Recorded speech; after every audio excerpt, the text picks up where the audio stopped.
Hey everybody, thanks so much for joining us right here on The Right View. Well, the fake news media is totally out of control, no shock. Between witch hunts, hoaxes, censorship, and outright lies, it really should be no surprise that a lot of these outlets are failing. But that's not stopping them from constantly attacking everyone and anyone from whom they feel threatened. Or quite frankly, who goes against their narrative, or who is simply in the way of them pushing their agenda. Now, as you can imagine, none of us in the Trump family are unfamiliar with these type of attacks. They've become commonplace for us. Luckily, tonight, we have the privilege to be joined by one of the media's biggest targets, my husband, Eric Trump. Ladies and gentlemen, welcome back, honey. I am one of the biggest targets, unfortunately. Yeah. Fortunately or unfortunately. Well, you know, here's the thing, is that we have become so used to this.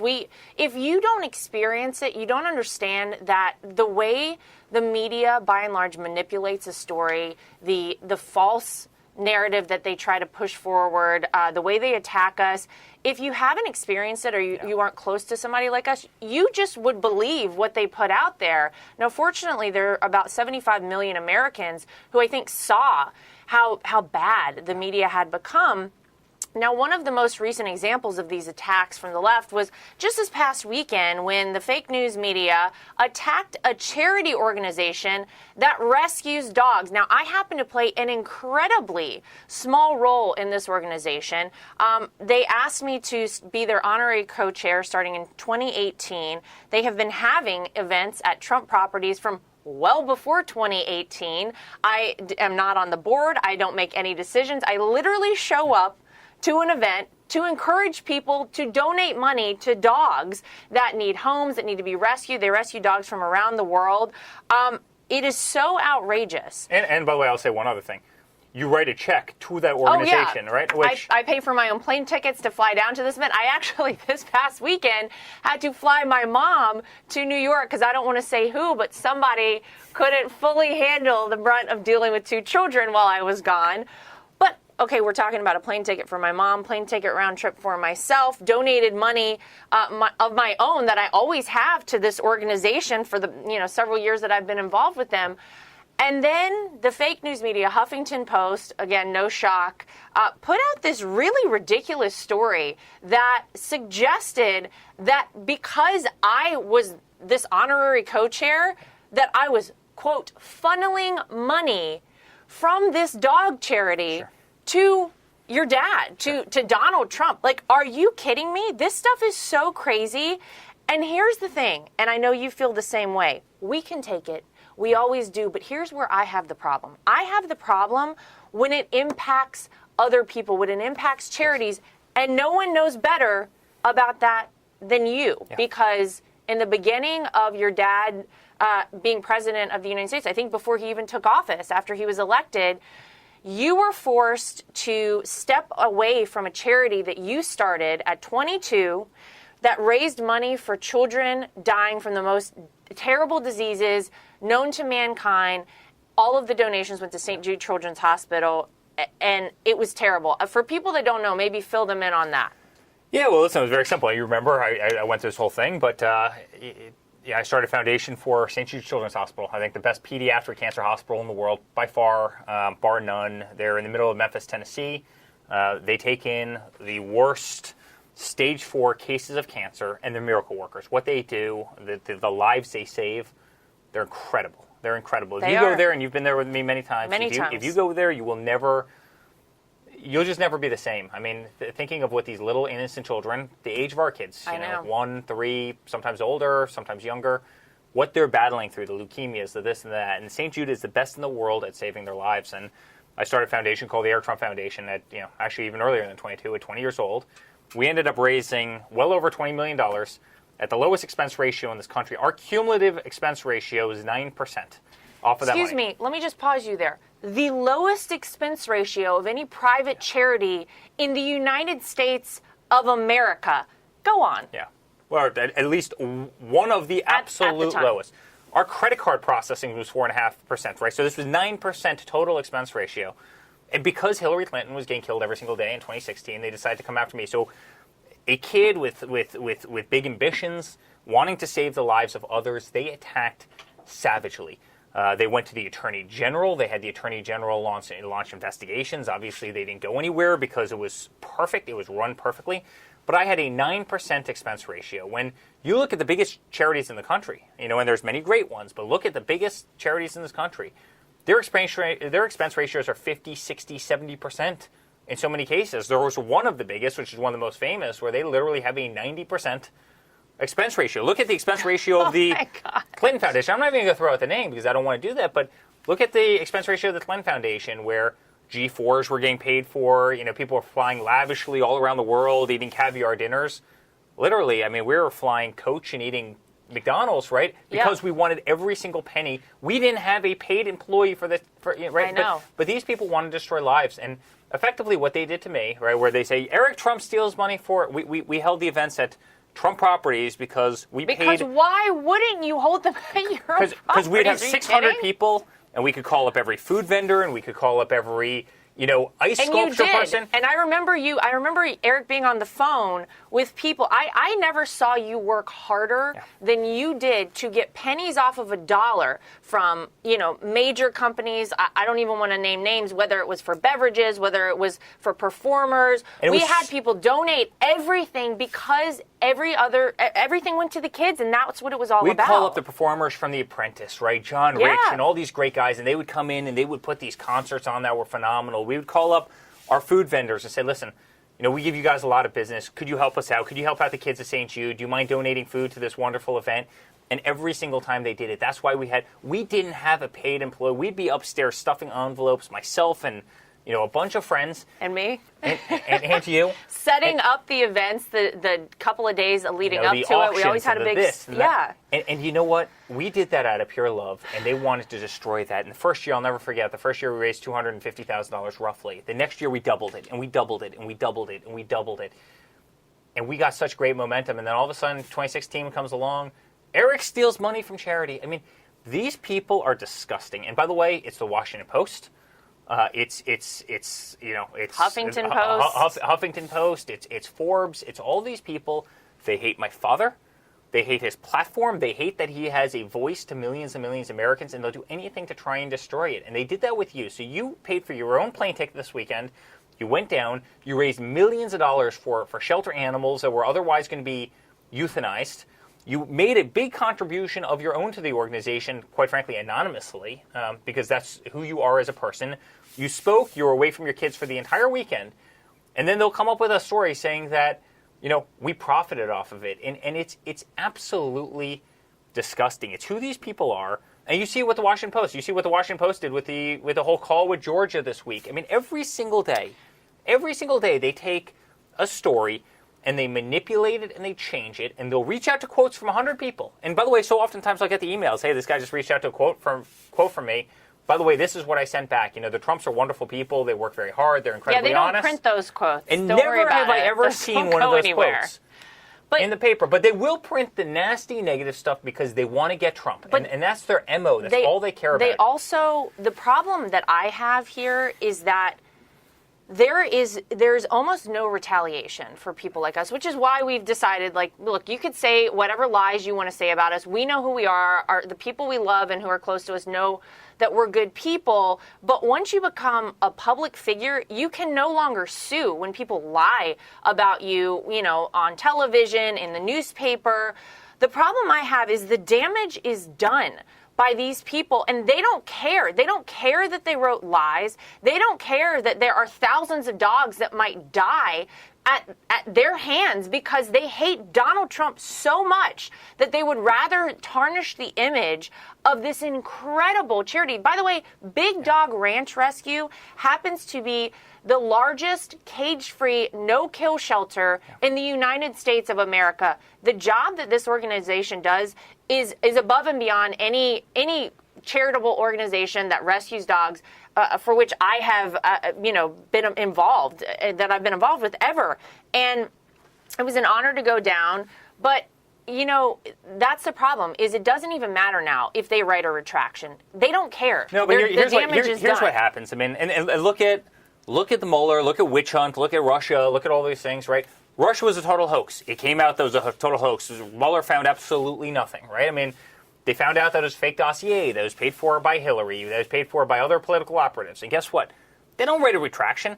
They literally, there were people that won Pulitzer Prizes for their journalism writing about the Russia investigation, an investigation that was based on nonsense. Sort of like the Emmy winner, Andrew Cuomo. When do they give those back? When do they give those back? When do they apologize? And by the way, I can't tell you, honey, how many times you've seen it. How many times they've written there was an article by the Washington Post, right? The Washington Post is probably the worst of all, right? They've never written a single nice story about my father, and it's owned by Jeff Bezos and Amazon, and he hates my father because my father didn't believe in many of the kind of monopolistic things that they were doing. So every single day he hammers them. And you know what's really interesting? Every senator that will bow down to Jeff Bezos, he'll put on the front page, and they'll get these beautiful glowing articles, but yet a man who creates peace in the Middle East, and a man who cuts taxes, the largest taxes, and the person who has the lowest African-American unemployment, and the person who does the greatest with the stock markets, and the person who puts the most people to work. Fights for unborn children. And everything else that my father did, right? You know, rebuilds the military, takes care of our vets. They will bash him every single day because he's not in the pockets of the wealthiest business owners anywhere in the world. That's why they have... Jeff Bezos doesn't own the Washington Post because he likes journalism, that he thinks that the media is going to make him serious money. He owns a Washington Post for influence, so he can pick apart the people he doesn't like, and frankly, so he can control them. He knows that if any senator or any congressman votes against his interests, guess what? They'll be on the front page of the paper the next day, and they'll get absolutely pummeled because of it. And it's sickening that people don't see this. But the Washington Post did this article. I'll never forget it. My father happened to be in L.A., and I happened to be overseas somewhere. In fact, I think we were in the Caribbean together. It's like one of the few days that you and I have ever gone away. Wow. And there's an article that Eric Trump rubbed shoulders with local zoning officials in California. I'm in the Caribbean, and we're talking about 3,000 miles away. You know, while President Trump visits property, and I'm reading this on my phone, and it's literally one of the few times we do a little I know, getaway. I don't even remember when this happened. And sounds like a great trip. I hope sure enough, I write to the, I write to one of the, one of the writers of this story who's just a terrible person. I mean, it's just terrible. I told him, I go, I'm not even in the state. I haven't been in the state at all. They don't care. I'm not on the trip. Excuse me, they don't care. When they do the retraction, that care. will be a front page story. When they do the retraction, if you're lucky, meaning the 1 in 100 times they'll actually do the retraction, you know where it ends up? It ends up on the dead last page. If you even get lucky and you even get a retraction, it doesn't matter. It ends up on the dead last page, and it's disgusting and it's sickening. And journalism in this country is truly, truly dead. There are laws in other countries, anti-slander laws, where if you post something that's that egregious, where he's rubbing shoulders with real estate officials while his father's in office, and I'm not even in the state, I'm not even in the country. There's libel laws in other countries. The UK, for example. In the US, you can't do anything about that. So they can say anything they want about you. They can take a charity and they can say they paid Mar-a-Lago $250,000. Guess what? They didn't come close to paying Mar-a-Lago. It wasn't a third. Not even close. It wasn't a third of that amount that they paid. But they're happy to print this, and nothing can be done about it. And the media is sick. They're happy to kill dogs. They're happy to kill children. So I ended up giving away the foundation. I gave it to my best friends who now run the foundation. When I was raising literally $3-4 million a year for dying children. But that's the thing, is look, you would think that there could be something that brings us all together, that we can leave politics out of. My goodness, I don't know, saving kids with cancer, rescuing dogs that are bound for euthanasia or abused beyond belief. You would think that there would be some things that would be off limits. There would be some things that would bring us together. And look, you and I have never taken a penny from a charity. In fact, I'm happy, and we don't talk about it when we do it, by the way, because we don't need the accolades, we don't need the acknowledgement. We do it because we like doing it, and it's the right thing to do, and it feels good. But the bottom line is, whether the Washington Post or the Huffington Post likes it or not, to have Eric Trump at your event, to have a Trump come to your event and speak, maybe it draws a few more people and maybe you can raise a little more money. I know that the Eric Trump Foundation certainly raised more money when you were in charge of it, when your name was on it, than it does now under its new name. And that's because, you know what, whether they like it or not, the name draws people in and they'll donate more money to good causes. But these people are so obsessed with hating your dad, with hating everything that he's done. Is it really more important to have a political vendetta against somebody than to help kids with cancer? To them, yes. Than to help dogs? To them, yes, if you have an R behind your name. If you're a Republican, if I was a Democrat, honestly, I mean, how many kids, and I'm certainly not shooting my own horn, but how many kids at the age of 20 decide to, form an organization that... Zero, except Eric Trump. Literally, One of the reasons I married you. We donated an entire wing to St. Jude. It's the ICU and surgery center. The sickest children in the world, bar none, are in the surgery center that... It's the most cutting-edge ICU and surgical center myself in America and a for couple of pediatrics. young friends who received nothing, who put our blood, sweat, and tears into this, built this incredible surgery center at St. Jude for the sickest children in the world. And they attack me relentlessly for you. You raise millions of dollars for animals. You've been the greatest advocate for shelter animals who would otherwise be euthanized. You've been so incredible, yet they'll come after you and they'll savagely attack you. And it's disgusting. It's only because you have an R after your name. They don't like you. They don't like my father. They don't like who we are. They don't like that we have the Trump name. They don't like that we were effective. They don't like that the guy did a damn good job in Washington, D.C., and then you see this guy now.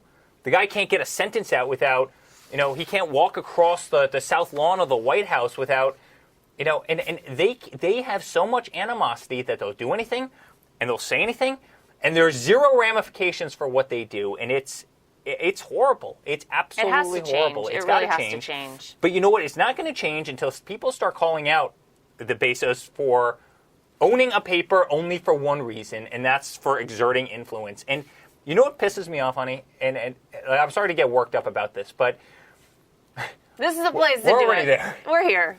China is laughing at us. China is absolutely laughing at us. You know what China's doing?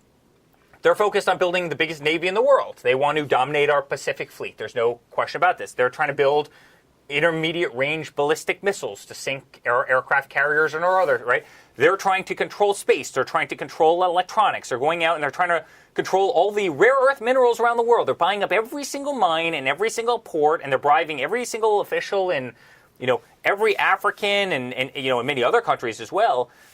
They're trying to buy up the entire world. They're spying on us. They're stealing our plans for our fighter planes. They're hacking into our companies. They're ripping off our technology. They're stealing our manufacturing.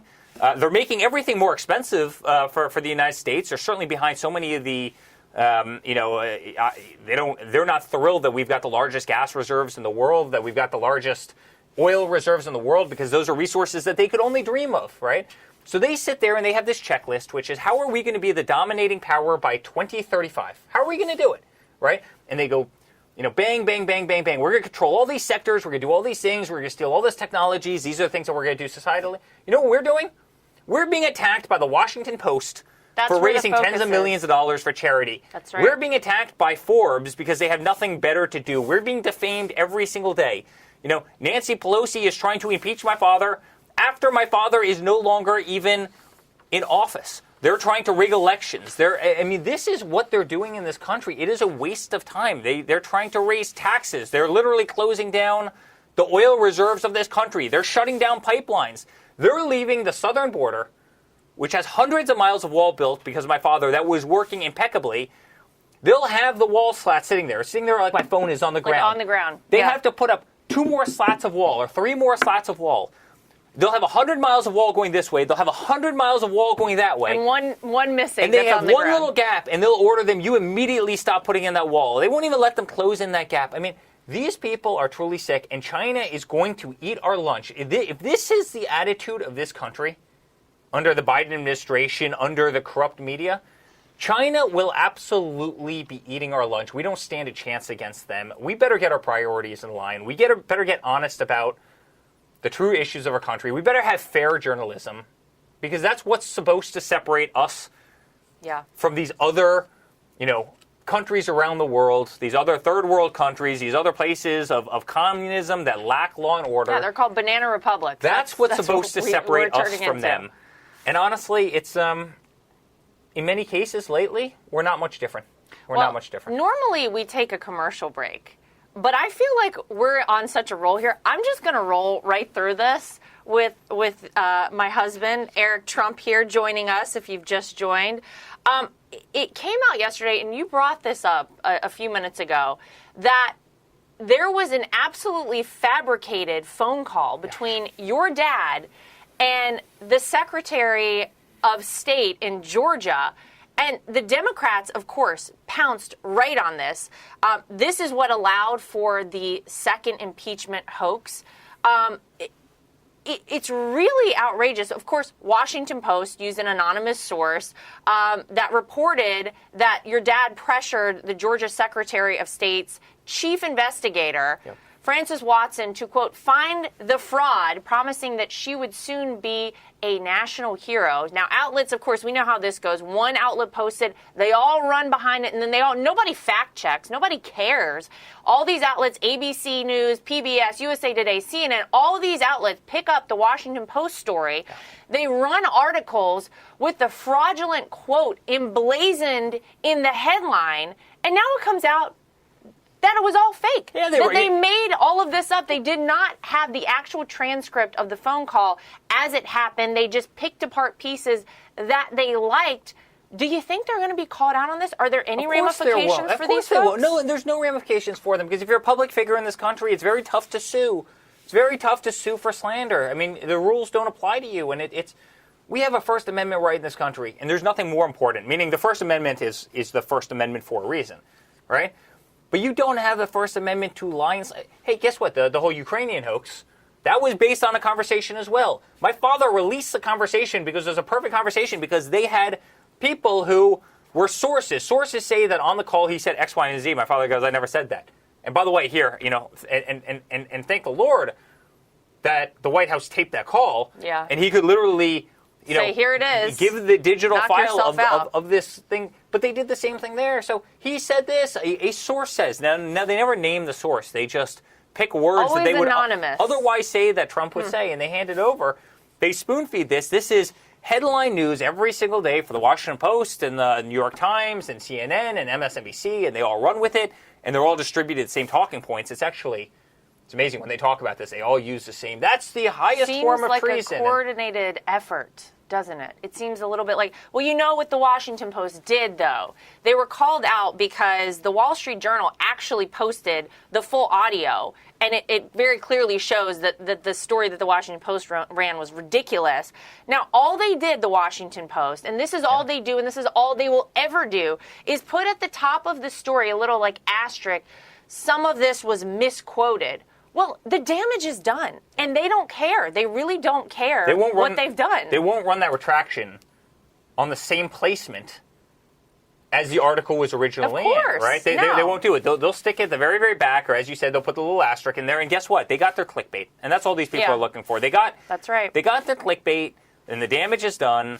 And they slandered a person who's a rival of a very wealthy guy, and that was exactly the intent of the person to do so, despite the fact that they'll sit back and they'll say, no, we really believe in journalistic integrity, and we do not make editorial decisions. This is what they always say. They have one goal in mind, and you see it over and over again. I mean, look at that writer in the New York Times who came to my father's defense. I forget what it was. This a couple weeks ago. He came to my father's defense and said, hey, he did a really good job. Guess what? The person was forced. Gone. The person was forced out of the New York Times. Immediately gone. It is so sad, and I think one of the things that I think my father did a great job of in office was actually, and frankly even before office and now out of office, is actually really teach America how dishonest journalism. He exposed them. Journalism is, and it's different journalism that we had 15 years ago, and 20 years ago, and certainly 30 or 40 years ago, where you might have one nighttime show. And you had an anchor, and they went, and they gave something that's fairly. But hey, listen, there's always probably a little skew to media. Now with a 24-hour, and by the way, on both sides, the 8 o'clock hour has to be more sensational than the 7 o'clock hour, and the 9 o'clock hour has to be more sensational than the 8 o'clock hour. And if you don't do it, you don't get the ratings. And if you don't get the ratings, you're going to lose your contract, and somebody else is going to fill that slot.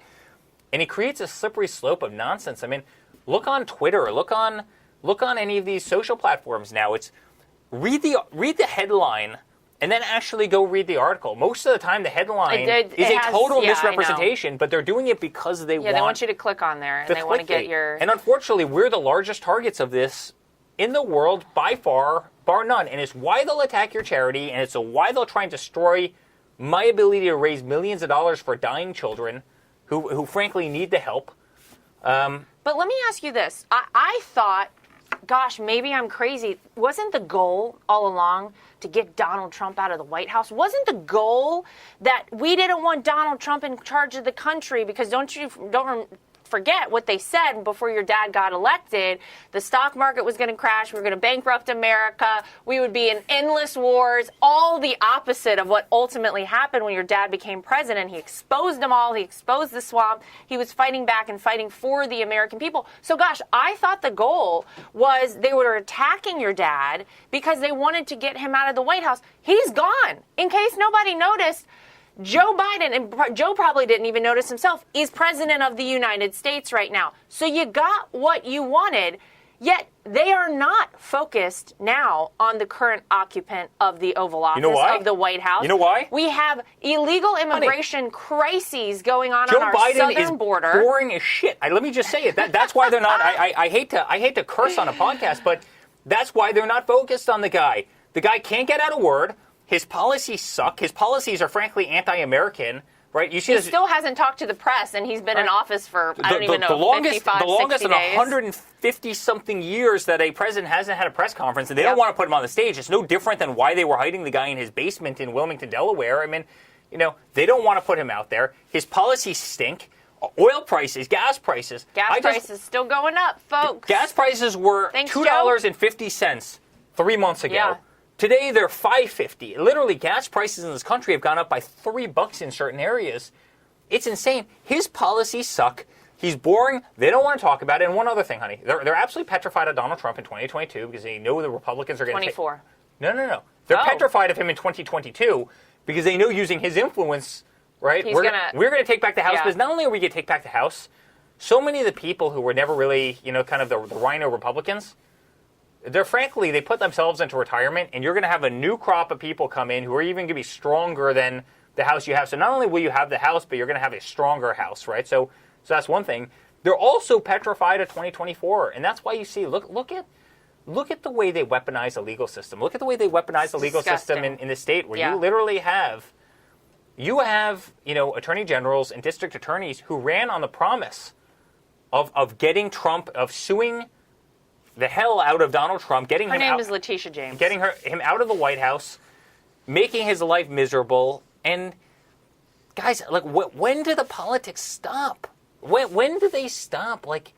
It's one thing to say, listen, I think we should build a pipeline, and and I don't, and I think we should use solar panels, and I think we should use natural gas. All right, fine, those are reasonable arguments, but at what point do you have to be so perverse, that the level of hatred toward your opponent, it's so bad for the country. And again, I hate to go back to the China thing, but our adversaries around the world are laughing at us. Oh my gosh, of course they are. We look ridiculous to them. We look like complete fools that they're focused on a dog charity instead of the fact that we have Border Patrol who is begging for help on our southern border. We have facilities that are at over 700% capacity on our southern border because Joe Biden invited everybody in the world into America when he ran for office. He said, we got an open border, we'll pay for your health care, bring everybody in. We got caravans of people crowding our southern border, half of them probably with COVID. We don't even know what the ramifications of this are. Honey, you remember?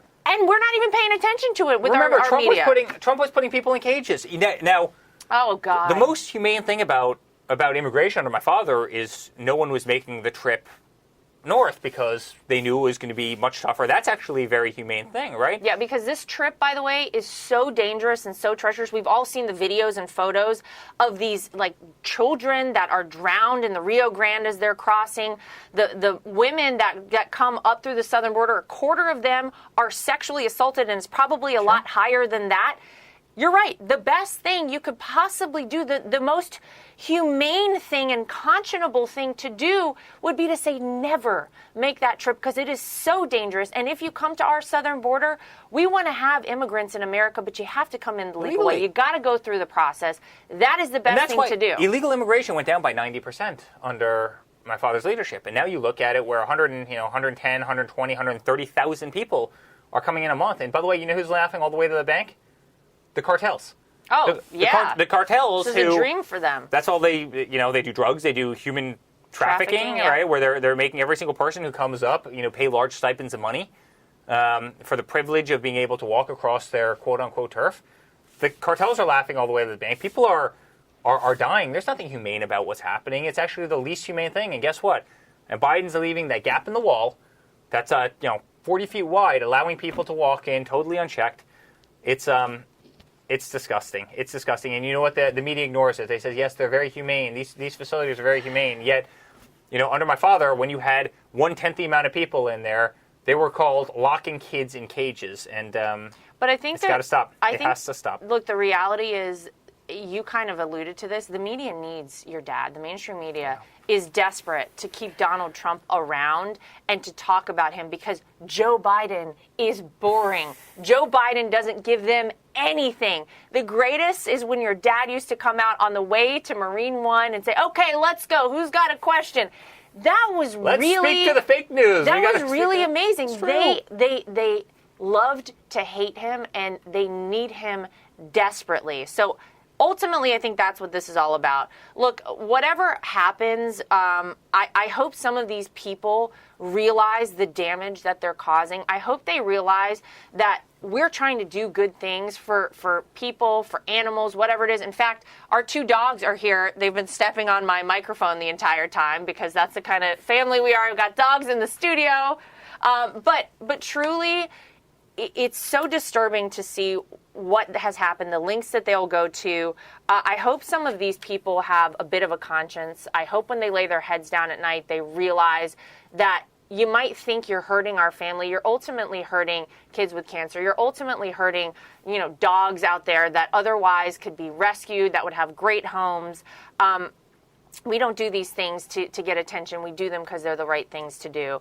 So with that said, I want to say thank you to my husband, Eric, for joining us today. What a great conversation. No commercial break. We just went straight through because it was so good.